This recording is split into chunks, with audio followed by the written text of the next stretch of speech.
서로 의지하면서 운동을 하다 보면 시너지 효과가 있는 것 같기도 해서. 병이란 게 원래 사람 가려서 오지 않습니다. 조금만 늦어도 위험할 수 있어요.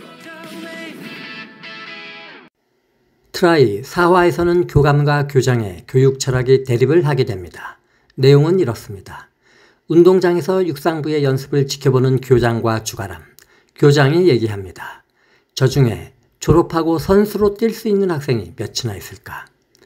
그래서 교장은 교감이 하는 말이 무조건 틀린 말은 아니라고 생각합니다. 공부만 우열이 있는 게 아니라 스포츠도 다들 원대한 꿈을 가지고 시작하지만 이기는 사람이 있으면 반드시 지는 사람도 있는 것이라고. 지금 이 말은 두 가지 현실을 동시에 건드립니다. 첫째, 스포츠라는 꿈의 잔혹성. 운동장을 가득 메운 학생들은 전부 프로 선수가 되고 싶어 하지만 그 중에 끝까지 올라가는 건 극히 일부라는 걸 교장은 이미 알고 있죠. 재능과 노력, 그리고 운, 이 세 가지가 겹쳐져야만 프로 선수라는 목표에 닿을 수 있다는 걸 의미하는 것이죠. 둘째, 그래서 교감의 시선에 대해 어느 정도 부분적 동의를 하는 것입니다. 교감이 강조하는 건 엘리트 중심과 현실주의. 교장은 그 냉혹함이 잔인해 보여도 완전히 틀린 말은 아니라고 보는 것이죠. 즉, 스포츠도 결국 경쟁이고 모든 학생이 승자가 될 수는 없다는 현실론. 교감의 입장은 그렇습니다. 공부만 서열이 있는 게 아니다. 사람들은 흔히 공부만 서열이 있다고 생각하지만 운동도 똑같이 냉정한 피라미드 구조라는 것이죠. 운동장에 있는 아이들은 전부 1등이 되고 싶어 하지만 결국 순위는 갈리게 됩니다. 이기는 사람이 있으면 반드시 지는 사람도 생기는 법. 운동에서 실력은 숫자로 바로 증명이 됩니다. 그리고 그것이 곧 프로의 세계이죠. 1등이 나타나면 나머지는 전부 2등, 그리고 그 이하가 되는 법. 교장의 이 말은 그 본질적인 구조를 직설적으로 드러낸 것입니다. 이 냉혹한 현실을 안다는 건 어른의 입장. 교장은 지금 주가람에게 이 참담한 현실에 대한 상황을 이야기하고 있는 것입니다. 이상과 현실 사이에 벽이 있다는 것을 교장은 뼈저리게 알기 때문입니다. 즉, 아이들의 꿈을 지켜주고 싶은 마음과 현실을 직시하는 냉정함 사이의 긴장을 보여주는 장면. 셋째, 결국 이 대사의 주제, 모두가 뛸 수 있지만 끝까지 가는 사람은 극소수다. 꿈을 키우게 해줄 것인가, 아니면 현실을 보여줄 것인가. 이게 주가람에게 건네는 독백 아닌 독백입니다. 어쩌면 교장은 주가람에게 이렇게 묻고 싶었는지도 모릅니다.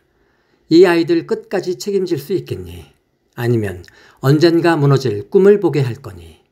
이 말에는 스포츠 세계에서의 서열과 경쟁의 냉혹한 구조가 깔려 있습니다. 공부만 순위가 있는 게 아닙니다. 운동도 똑같습니다. 이기는 사람이 있으면 반드시 지는 사람이 생기고 아이들 대부분은 그 지는 쪽이 되는 것이죠. 운동장에서 달리는 아이들의 열정 뒤에는 끝까지 살아남는 건 단 몇 명이라는 냉혹한 현실이 있습니다. 교장의 말은 그 잔혹한 진실을 받아들일 준비가 되어 있느냐는 질문이자 스포츠라는 꿈의 무게를 주가람에게 다시 한번 묻는 대사인 것입니다. 그렇다면 주가람은 교장의 이 말을 어떻게 들었을까요? 그는 이미 프로 세계의 냉정함을 누구보다 잘 알고 있는 사람이기 때문에 교장의 말이 틀린 말이 아니라는 것을 이미 알고 있습니다. 하지만 그 말을 듣는 순간 가슴이 먹먹해지는 이유는 스포츠 세계의 냉혹한 현실을 알면서도 아이들의 꿈을 꺾고 싶지 않기 때문입니다. 그렇습니다. 끝까지 갈 수 있는 아이들은 결국 소수에 불과할 것입니다. 하지만 그 한 명이 될 수 있는 가능성까지 처음부터 없애버리는 것이 과연 옳은 것인가? 주가람은 그저 아이들이 뛰는 뒷모습만 바라볼 뿐 아무런 말을 하지 못합니다. 교장은 단순히 포기하라고 말하는 것이 아닙니다. 오히려 이 냉혹한 현실을 알면서도 그렇기 때문에 더 준비시키고 끝까지 가볼 필요가 있다는 의지가 깔려있는 것입니다. 주가람과 교장, 둘 다 현실을 모르는 이상주의자가 아닙니다. 현실을 너무 잘 아니까 끝까지 해보고 싶어 하는 것입니다. 교장은 어른의 입장에서 지금 주가람에게 묻고 있습니다. 이 길이 얼마나 험한지 너도 잘 알지 않니? 그래도 할 거니? 주가람은 그래도 한다 쪽에 서 있는 사람. 결국 운동장에서의 이 장면은 냉혹한 현실을 아는 두 어른이 그 현실을 핑계로 포기하지 않고 오히려 끝까지 가보려는 의지를 보여주는 장면으로 승자가 한 명이면 나머지 모두는 패자가 되는 게임. 하지만 그 패자가 될 걸 알면서도 도전하게 만드는 게 스포츠.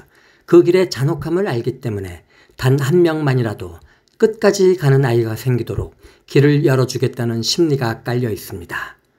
교장은 현실을 알면서도 팀을 남겨두는 사람, 주가람은 현실을 알면서도 끝까지 아이들의 꿈을 붙잡아 주려는 사람, 두 사람 다 냉정함 뒤에 끝까지 버텨보겠다는 의지가 있습니다. 공부만이 서열사회가 아닙니다. 운동 역시 피라미드 구조 속에서 대부분은 실패하게 됩니다. 하지만 현실을 알면서도 포기하지 않는 두 어른, 이 둘의 태도 때문에 럭비팀은 아직 숨을 쉬고 있는 것입니다. 이번에는 사화에서 우진이 져도 되는 게임은 없어요 라고 주가람에게 말한 장면. 그 대사가 왜 임팩트가 있었는지, 그리고 그 속에 깔린 우진의 심리와 의미를 분석해 보겠습니다. 우진이 처음 그의 무능을 본 건 럭비부 아이들이 웅성대며 사격장에 찾아왔던 그날이었습니다. 무능, 가람 코치가 데려온 새 얼굴. 첫인상은 솔직히 학교에 그저 흔한 덩치 하나 늘어난 정도로 보였습니다. 우진에게 양궁을 가르쳐 달라고 했을 때도 속으로는 웃음부터 났습니다. 테스트 하나 통과한다고 세상이 자기 마음대로 열릴 거라 믿는 순진한 눈빛 같아서. 그래서 처음에는 차갑게 대했습니다. 괜히 허락해 준 것도 그렇다고 양궁을 정말 가르쳐주고 싶어서가 아니었습니다. 경기장에서 무슨 일이 벌어지는지 알게 해주고 싶어서였습니다. 세상은 그렇게 호락호락하지 않다는 것을.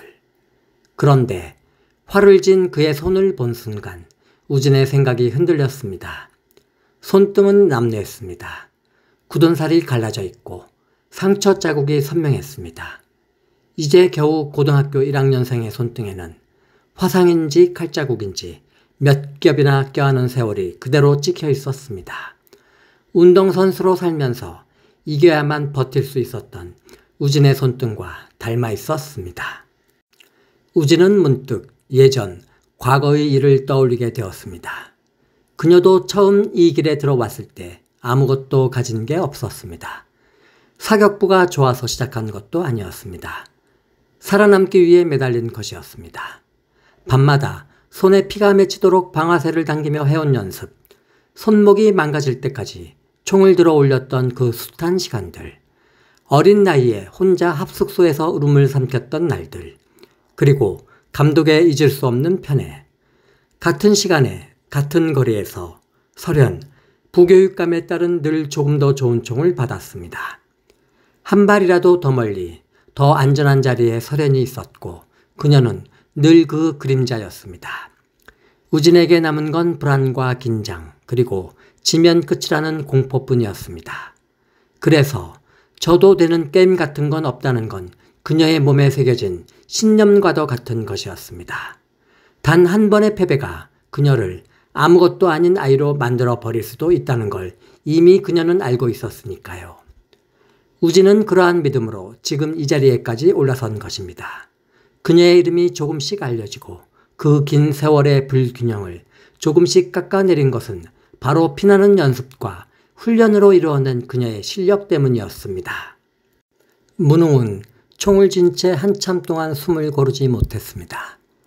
우진은 그 눈빛이 이상하게도 낯설지 않았습니다. 마치 예전에 그녀 자신을 보는 듯 했습니다. 사격은 단순히 표적을 맞추는 게 아닙니다. 총을 들기 전까지의 모든 삶이 그 한 발에 다 실리는 것입니다. 부드럽게 손가락을 당기는 그 순간까지 자기가 버텨온 시간과 쌓인 상처들이 총구 끝에서 함께 숨을 쉬며 표적을 향해 날아가는 것입니다. 문웅, 그 아이에게도 그런 눈빛이 있었습니다. 장난으로 테스트를 받자고 온 것이 아니었습니다. 살아남겠다는 눈빛, 단 한 번이라도 기회를 잡아보고 싶다는 간절함이 그에게는 있었습니다. 테스트 당일 우진은 마음을 굳혔습니다. 져도 되는 게임은 없다. 그 말은 그녀 자신에게 한 약속이었습니다. 그녀는 지금까지 살아오면서 단 한 번도 쉽게 기회 또는 혜택이라는 것을 받아본 적이 없습니다. 그러니 문웅 이 아이도 진짜로 싸워서 얻어가야 한다고 믿고 있었습니다. 그런데 시합이 시작되고 총을 들어 올린 순간 눈앞에 떠오른 건 표적이 아니라 문웅 그 아이의 손등이었습니다. 거칠고 메마르고 하지만 총을 붙잡고 있는 손끝의 힘은 절박해 보였습니다. 마치 그녀의 과거와 닮아 있었습니다. 그녀 역시 그 시절 누군가 한 번만이라도 기회를 줬다면 그렇게까지 힘들지는 않았을지도 모릅니다. 그래서 우진은 방아쇠를 당기기 전 0점을 일부러 어긋나게 맞췄습니다. 총알은 표적을 스치고 지나갔습니다. 관중석에서는 아무도 눈치채지 못했겠지만 그녀는 알고 있었습니다.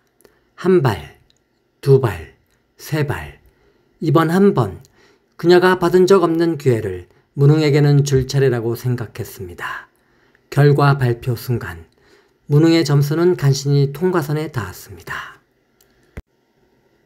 총을 내려놓고 나서도 손끝에 남은 잔열은 쉽게 사라지지 않았습니다.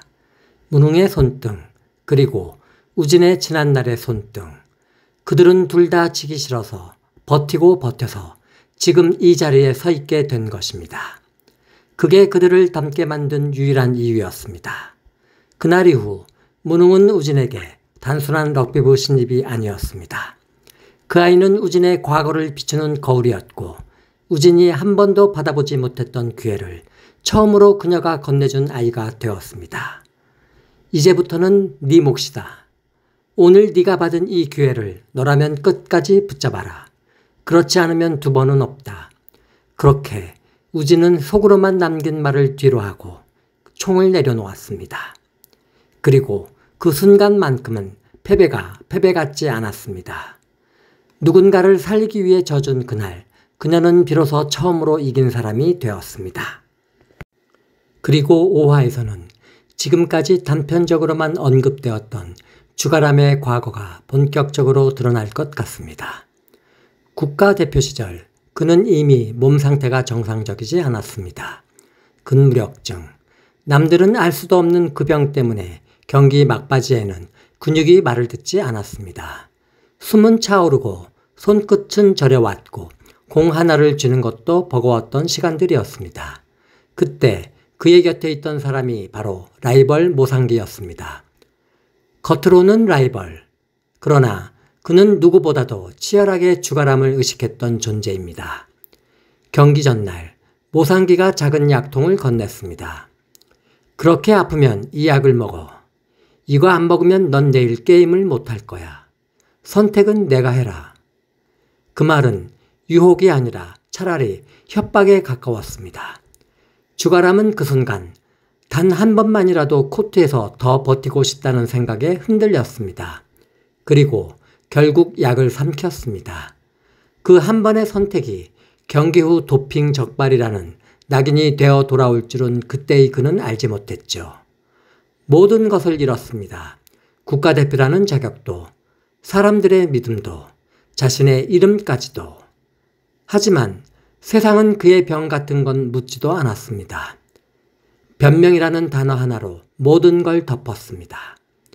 그날 이후 주가람은 세상을 등졌습니다. 모든 사람을 피해 숨어 살았고 가장 사랑했던 세미에게조차 연락을 끊었습니다. 야인처럼 살았던 지난 시간들, 그렇게 도망치며 버티다 겨우 숨을 고르게 된 지금 이 학교에서 아이들을 만난 것이죠. 5화는 이 장면을 통해 그가 왜 럭비부 아이들을 그렇게까지 붙잡으려 하는지를 설명해 줄 것입니다. 주가람에게 이 아이들은 단순한 선수 지망생이 아닙니다. 한때의 자신처럼 세상으로부터 기회를 빼앗기지 않았으면 하는 마음, 그 하나로 붙들고 있는 꿈입니다.